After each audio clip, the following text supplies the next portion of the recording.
Hey, what's up, Brotherhood channel? It's your Wednesday guy, Kai, and this week we have a few different things we're talking about. So, first and foremost, I guess not foremost, but the first thing, the main question, I guess, is about LGBTQ plus spaces. Like, do we fit into them, especially uh, as someone who's cis passing, do we fit into LGBTQ plus spaces? And um, to be completely honest, for me, I've never really been one to do a lot of social stuff, anyways. Even before I was knew I was trans, when I was kind of experimenting with my sexuality and trying to figure that out, which I'm still trying to figure out actually, which I'll actually tell you a story about later. Um, really, I never really was one to try to fit into LGBTQ plus spaces, like try to get involved with them, I guess would be a better way to say it. So I don't really have a lot of experience with LGBTQ plus spaces. At this point in time, again, I'm just not a very social person. I have a lot of social anxiety. So I don't have a lot of experience trying to fit into LGBTQ plus spaces. I here at my school, uh, I guess I'm just kind of like I make it pretty clear that I'm trans pretty early on in meeting someone if I feel like it's necessary. Not necessary. That's not even a good way. I'm pretty open. Like if there's a good opportunity to share, and I feel like there's a good reason to, either just for like education or because this person might be a big part of my life, and being trans is a big part of my life, and I want them to know for whatever reason, I'm pretty open and pretty quick to share that I'm trans. So in that sense, if I go to a LGBTQ plus space, the few times I do, I'm usually just gonna be outright and quickly explain that I'm trans, so I don't really like run into. I've never really run into any problems with people kind of like not knowing why I was there. If anything, I'm sure that people just assume that I'm gay or bisexual or something like that, which I actually am. Like, I'm still kind of questioning my sexuality, but I kind of go back and forth between like questioning. No, actually, I am questioning. I go back and forth between like bisexual, pansexual, or asexual. But regardless, I'm pretty much I'm open to being in a relationship with a guy or a girl. So in that sense, whether it's sexual or not, So in that sense, I guess that's a story for another time. But in that sense, I do kind of fit into LGBTQ plus spaces, whether or not I'm trans, because I guess in the sense that I have had a relationship with a guy that was kind of long distance and stuff. So I didn't really, it wasn't, I don't know how to explain it. I've definitely had a more like sexual and more like intimate relationship with a girl than I ever had a guy. I've only been in two relationships, once with a girl before I openly realized and identified as male, and once with a guy after. So I mean, both my relationships were same sex as viewed from outside. Um, so I mean, in that sense, I guess I still do fit into LGBTQ plus spaces, regardless of being trans or not. And I guess that's just kind of what people assume about me. I actually once went to a drag show at a gay bar with a friend of mine, and while we were there, we kind of met some people while we were just talking to people, and I was like the new person there, so people were asking me questions, and this guy asked, "So like, are you gay and stuff?" and I was just kind of like, well, like asexual, I think. But I am trans and stuff, and that's kind of how that went, and that's about it. So, people don't immediately read me as trans. That's definitely like a thing, but like I said, on the other hand, I think people more just read me as a gay or bisexual guy, which isn't completely off. I wouldn't call that like completely wrong. So I still fit in that sense, and it just kind of, you know, as people get to know me within the space, they'll probably quickly learn that I am indeed trans too. So that's just kind of how that goes for me. Again, I don't really go out and try to put myself in any kind of spaces that much, so it's not really like a thing that I have a lot of experience with. But that's about that for how LGBTQ plus spaces go for me. The other questions for this topic, I was just looking at my phone. One of the other questions was basically, where do we feel comfortable in social spaces? So I guess backing up, there's also a question about relating to cis people. And then the next question is, where do we feel comfortable in social spaces? So as I just said before, with my social anxiety, I rarely ever feel comfortable in social spaces, to be completely honest. My favorite social spaces, if you want to call them social spaces at all, are like actually like counseling groups. Like I've done a few group counseling sessions. One was actually specifically um, queer and trans people of color.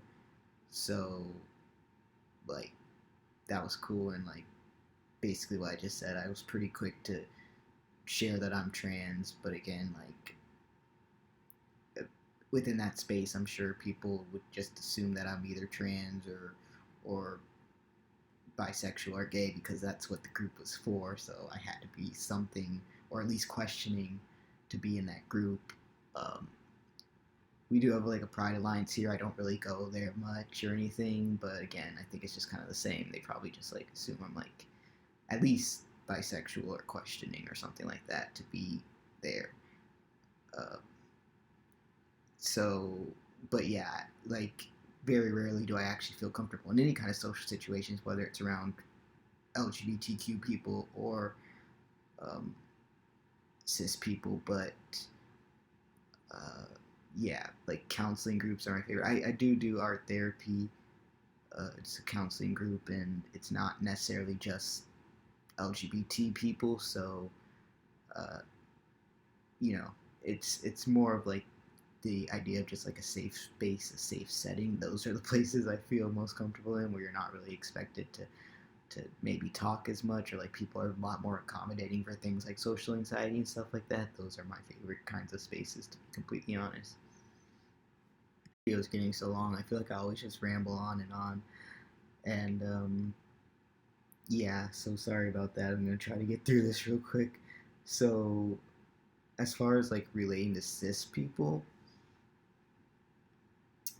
um, you know, it's it's interesting because a lot of people at this point assume I'm cis, so it's just like, uh, I don't really like socially interacting with anyone really. I think I definitely relate to transgender people more though than cis people. And currently in my life, I don't have many cis friends. I did have only cis friends at one point, or like the majority of my friends were cis friends, and those didn't turn out as that great. My transgender friends and stuff have definitely been the people who are have been in my life longest and have been consistently been in my life and stuff like that. So I don't really try to relate to cis people a lot. I don't really put myself out there, to be completely honest.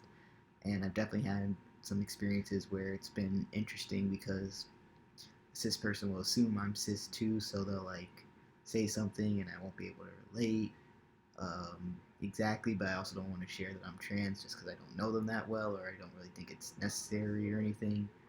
So, yeah, Again, I'm not the most social person, so I can't say a ton about it because I really don't try to relate to anyone much. I really wish I'm working on my social anxiety, so maybe hopefully someday I can uh, interact and engage with more people. But uh, relating to cis people, I mean,